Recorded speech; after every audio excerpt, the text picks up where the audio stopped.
Welcome to my YouTube channel gain education. आज की इस वीडियो में हम पढ़ेंगे क्लास 10th साइंस का chapter number 2 acid base and salt. तो यहाँ पर इस चैप्टर को स्टार्ट करते हैं। तो देखो यहाँ पर लिखा है कि हमने प्रीवियस क्लास में अलग अलग टेस्ट के फूड पढ़े थे, जो जिसमें सॉर टेस्ट भी आता है और बिटर टेस्ट भी आता है। सॉर मतलब खट्टा, बिटर मतलब कड़वा। तो यहाँ पर लिखा है कि अगर कोई फैमिली मेम्बर हमारा एसिडिटी से सफ़र कर रहा है तो हम उसको क्या देंगे, लेमन जूस देंगे, विनेगर यानी सिरका देंगे, या फिर बेकिंग सोडा देंगे।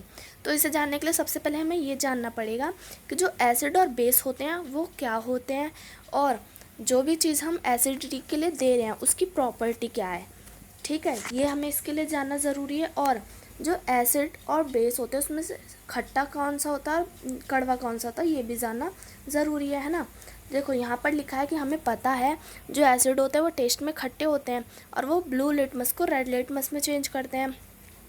वेरियाज जो बेस होते हैं वो बिटर होते हैं टेस्ट में, यानी कड़वे होते हैं, और वो रेड लिटमस को ब्लू में कन्वर्ट करते हैं।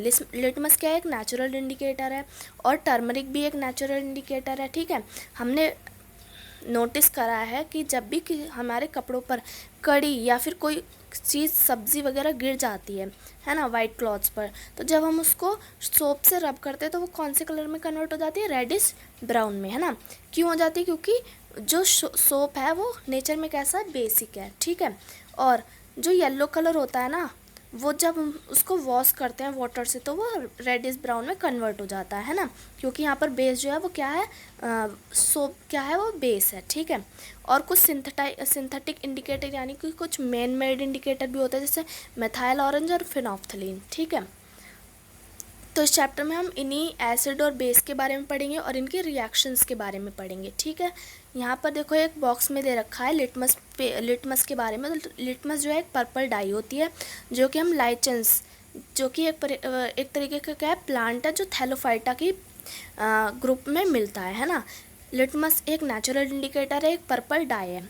जब हम लिटमस सॉल्यूशन को एसिड या बेस में कन्वर्ट नहीं करते हैं, उसको ऐसे ही छोड़ देते हो, तो वो किस में कन्वर्ट होता है, वो किस में रहता है, पर्पल में रहता है ना।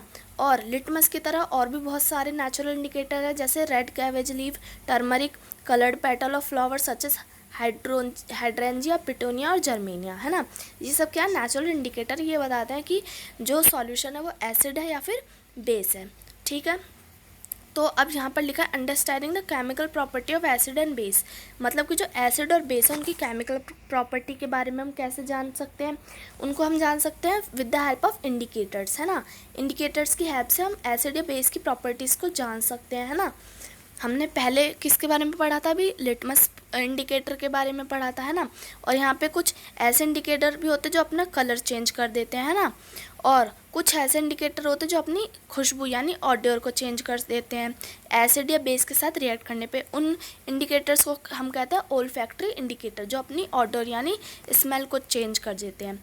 For example vanilla, onion, clove, ये सब क्या है, ऑल्फैक्टरी इंडिकेटर्स है। ठीक है, अब यहाँ लिखा है how do acid and base react with metal, मतलब जो एसिड और बेस होते हैं वो मेटल के साथ कैसे रिएक्ट करते हैं। इसके लिए हमें एक प्रॉपर्टी, एक एक्टिविटी लेनी है। हमें क्या करना है, एक बाथ में, एक बकेट में हमें लेना सोप सॉल्यूशन, है ना।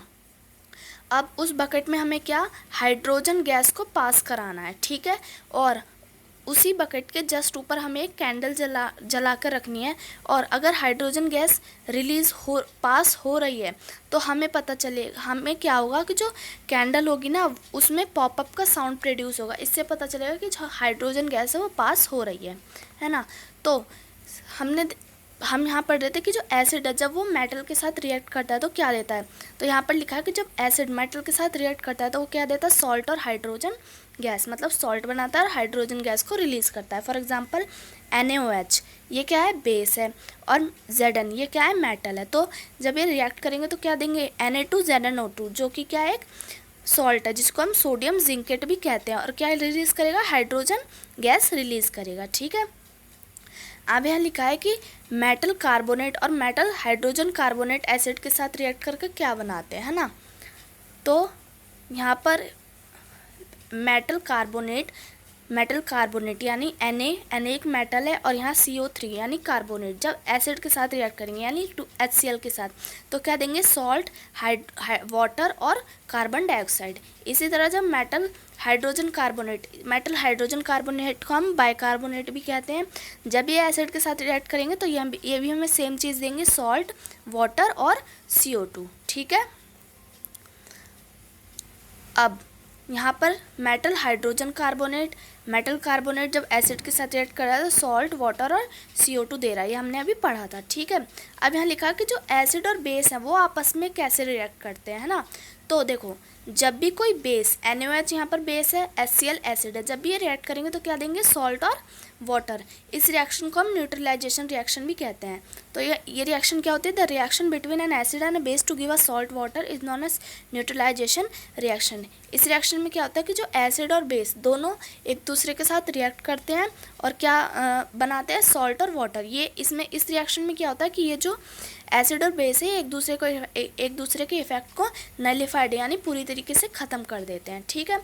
अब यहाँ लिखा है कि जो एसिड है वो मेटल ऑक्साइड के साथ रिएक्ट करेगा तो क्या देगा। मेटल ऑक्साइड नेचर में क्या होते हैं, बेस होते हैं, है ना।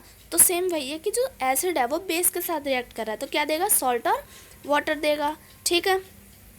फॉर एग्जांपल यहाँ पर लिखा है कि हाइड्रोक्लोरिक एसिड है, उसने कॉपर ऑक्साइड के साथ रिएक्ट करा तो क्या दिया सॉल्ट और वाटर। अब सेम यहाँ पर है जो नॉन मेटेलिक ऑक्साइड है वो बेस के साथ रिएक्ट करेगा तो क्या देगा। नॉन मेटेलिक ऑक्साइड नेचर में कैसे होते हैं, एसिड होते हैं, तो जब ये बेस के साथ रिएक्ट करेंगे तो क्या देंगे, हमें देंगे ये सॉल्ट प्लस वाटर। ठीक है, यानी H2O। ठीक है। फॉर एग्जांपल यहाँ पर कैल्शियम हाइड्रोक्साइड है CaOH2। ठीक है। कैल्शियम हाइड्रोक्साइड ने रिएक्ट करा CO2 के साथ तो क्या दिया सॉल्ट यानी CaCO3 प्लस H2O। ठीक है। तो यहाँ पर हमारा ये पार्ट नंबर फर्स्ट है इस चैप्टर का। पार्ट सेकंड में हम पढ़ेंगे how do all acids and all base have in common, मतलब कि जितने भी एसिड्स होते हैं और जितने भी बेस होते हैं इनमें कॉमन क्या होता है। ठीक है। तो पार्ट 2 के लिए चैनल को सब्सक्राइब करो और वीडियो अच्छी लगी तो वीडियो को लाइक करना।